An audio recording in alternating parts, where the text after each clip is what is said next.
We're going to show you our recipe of what we call Bambi gone spicy. It's a chili recipe utilizing this is ground venison sausage, and this is ground venison, what people would call, you know, the equivalent of ground beef, but ground venison. You can make hamburgers with it, chili with it, tacos with it. So there's two different types of venison we put in ours. This already has some spices in it. This does not. We're going to brown that in the pan. That's the pan we're going to use. We're going to let it simmer for about 2 to 2.5 hours. But here's all your ingredients. Everyone's always wondering, what all do you need? What does everybody use? Right? This is just my version. But I use 2 cans of pinto beans. I use 1 can of diced tomatoes with green chilies in it, and then 1 can without. So it's fairly chunky. Our family likes that. The other type of bean we use 1 can of light red kidney beans. We put a can of corn in it. We dice up a large purple onion, a large red pepper, and then we put in a can of tomato sauce.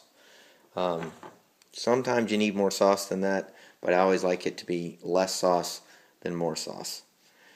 So these are the spices that I use. Like I said, this is the spicy version. So we're going to put probably about a 1/4 cup of sugar in it.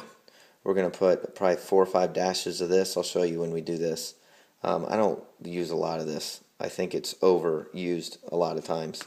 We're going to put a few little dashes of that in there, a few dashes of black pepper, probably about 5 to 8 dashes of Tabasco, some oregano leaves, and actually a little bit of honey as well.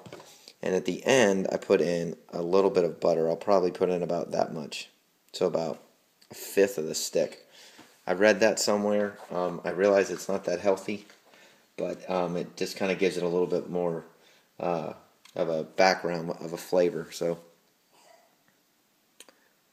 those are your ingredients. We'll get started here and we'll show you how to do it. So here's a quick step number 2. We've got all the beans, the sauce, the diced tomatoes. There's a little bit of chili pepper or chili powder. There's oregano, black pepper, some Tabasco. We're going to let that simmer. The onions and the red pepper also diced up in there. Got the ground beef browning here. We'll put that in a second. That's what we just put in right there. A little bit of red crushed pepper as well. And we've got the burner on very low. Alright, so we're in the final stages of our Bambi Gone Spicy. We've added a little bit more pepper, a little bit more Tabasco. I pulled out some Italian seasoning, did about 5 shakes of that. Put in a little bit of sugar. I put a little bit of honey in there. I don't know why I do that. I always do. I can't explain other than that. And then what we also did was, if you're curious, I did a little spin here. I put a stout beer also in there, about half the bottle. I've read that alcohol helps bring out some of the flavor. It obviously burns off, so it's, you know, children can still have it. But this is what you're looking at right here. You've got your that's a piece of sausage. That's a piece of ground beef. You've got your corn, tomato chunks, red pepper. A lot of people like green pepper in here just because of the color. I just don't care for the taste. I think it just doesn't add much to it. I think red pepper adds a little bit of sweetness to it. But alright, so we're going to uncover it and we're going to let it kind of hang out here. We're on very low heat for probably about another 30 minutes. It's going to be ready to rock. So here's our finished product. We have got some beautifully seasoned chili. You can see the spices in it.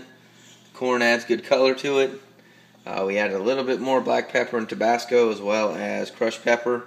Added the honey and a little bit of butter, and there she sits. So that's what you're looking for right there. It is good, but spicy.